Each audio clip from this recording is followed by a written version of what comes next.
Good day everyone, we are the group 1 and today we will be sharing on the history of social welfare and social work in England. This topic helps us understand how caring for others become a professional responsibility and how it connects us in our own advocacy and community work here in Cagayan de Oro. Let's start with the basic.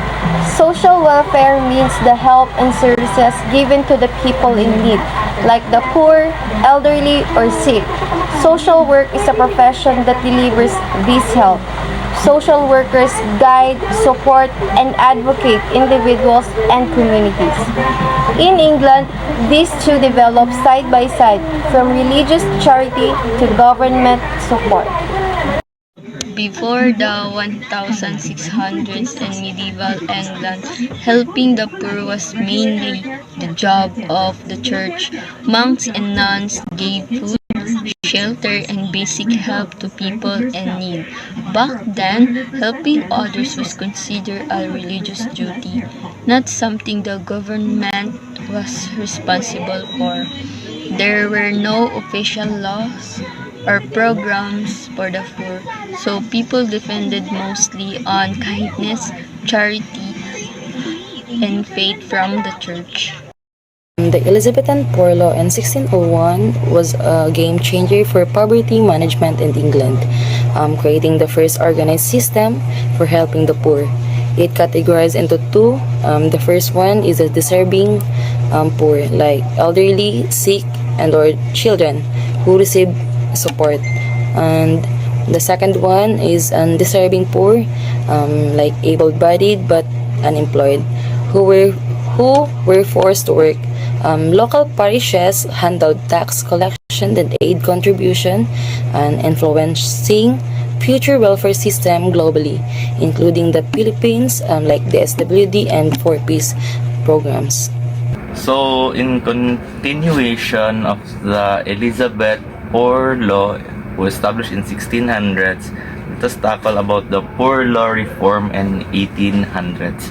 During the Industrial Revolution in England, they probably refer it as a Spenhamland system. It is from year 1795 to 1796. When we say Spenhamland, it is a form of outdoor relief for the poor in rural part of England. It was first implemented in 1795 that supplemented low wages based on the price of the bread according to the size of the family. While it aimed to prevent starvation, it was criticized for potentially lowering wages and was replaced by the Poor Law Amendment of 1834. So the stories goes like this.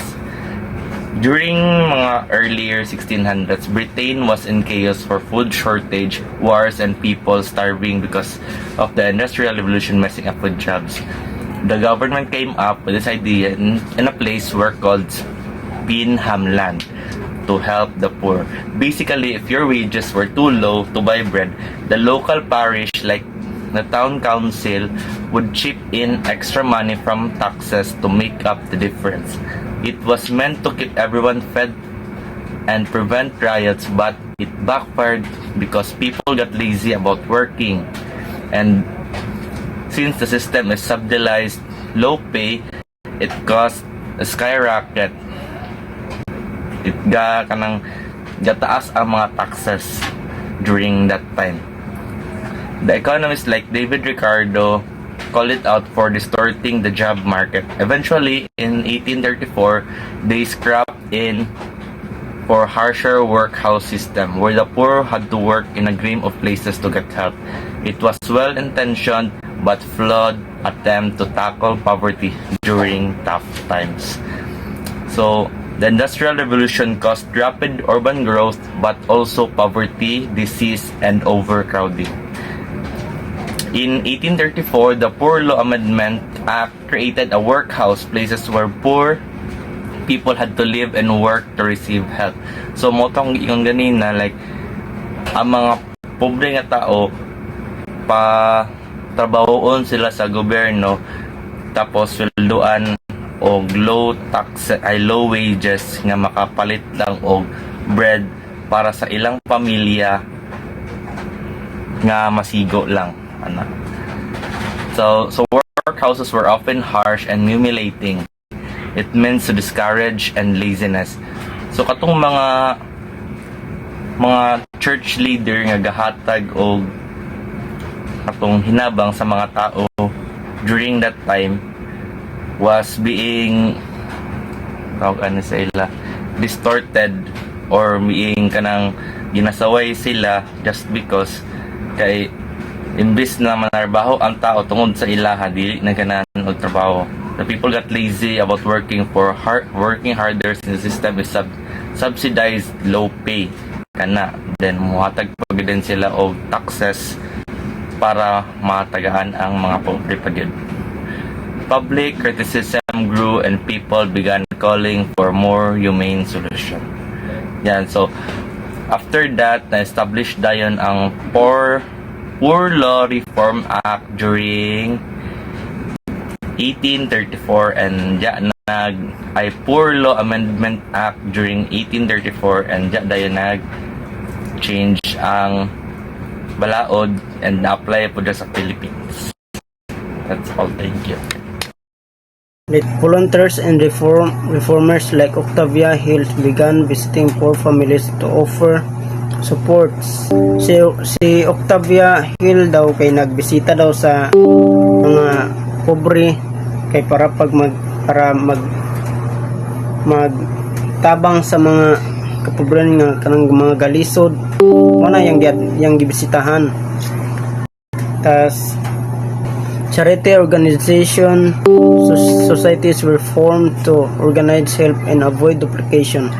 Ang charity organization societies ay gibuhat daw kay para sa mga kapobreyon kay para pud maitama ang mga ipanghatag or mag-donate para dili magkadubli-dubli ang mga gipangtagaan. As ang mga settlement houses and mga kanang kalusugan o para sa masuportahan ng mga kapuri-pobrihan nga sama sa mga gipang bagyoan, gipang earthquake mo na ang dapat tabangan para masuportahan og ayo. Tas ang social work wala gibuhat buhat lang para sa mga buhat-buhaton nga mga gawa lang gibuhat ay kuha ng social work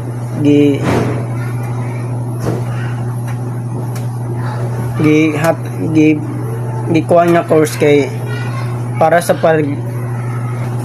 pagtabang sa mga dapat tabangan o para sa maka-guide sa mga kanang kapangayog tabang or gapang ang galisod sa mga ilang mga issue or problema mo nang ginabuhat sa mga mo nang mga responsibilidad na sa social work para makatabang sa mga galisod sa mga ilang mga kinabuhi or mga issue problema. And that's all, and I thank you. My report is about the Beveridge Report and welfare state during 1940s. During World War II, poverty and hardship increased. In 1942, the Beveridge Report proposed a national system to fight the following. First is the want or the poverty, followed by disease, then ignorance, and squalor or the poor housing, and then the idleness or the unemployment. This led to the creation of the National Health Service or the NHS in 1948 and other welfare programs. Social work became part of the public services with government support. This means this Beveridge Report, published in 1942, was a landmark document that identified 5 key social problems: the want or the poverty, disease, ignorance, squalor or poor housing, and idleness or unemployment. These were seen as the main causes of hardship in British society during and after World War II. This report proposed a comprehensive national system to address these issues through government intervention and social welfare. This vision laid the foundation for the creation of the National Health Services in 1948, which provided free health care to all citizens. It also led to the development of other welfare programs such as unemployment benefits and social security.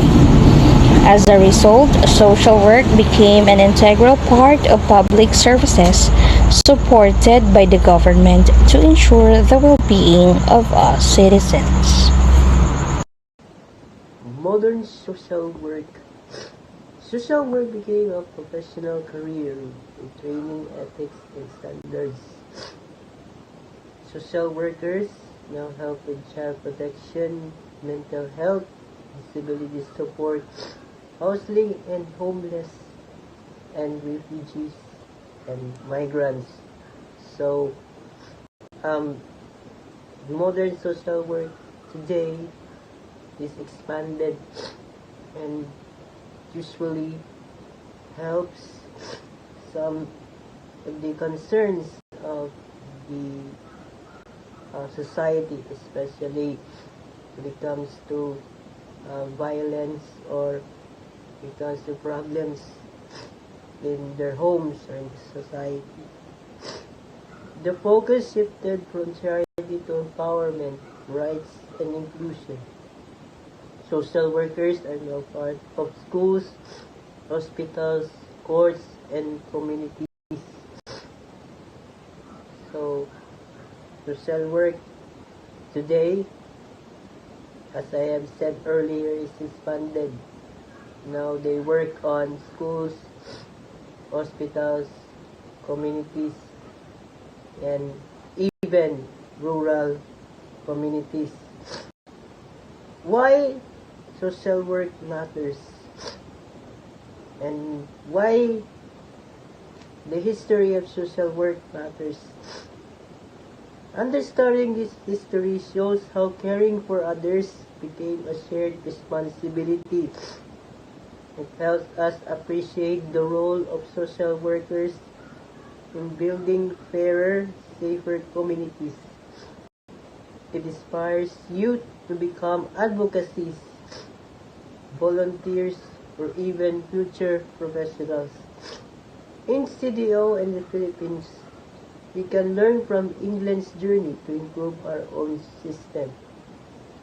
So, understanding all the history about social work from England to today here in the Philippines plays a very crucial role in serving not just the individuals but also the society that could sustain their lives and could have shared responsibility. Thank you. Thank you so much for listening. I hope this report helped you understand the roots of social welfare and social work. Let's continue learning, caring, and advocating for others, especially in our own communities.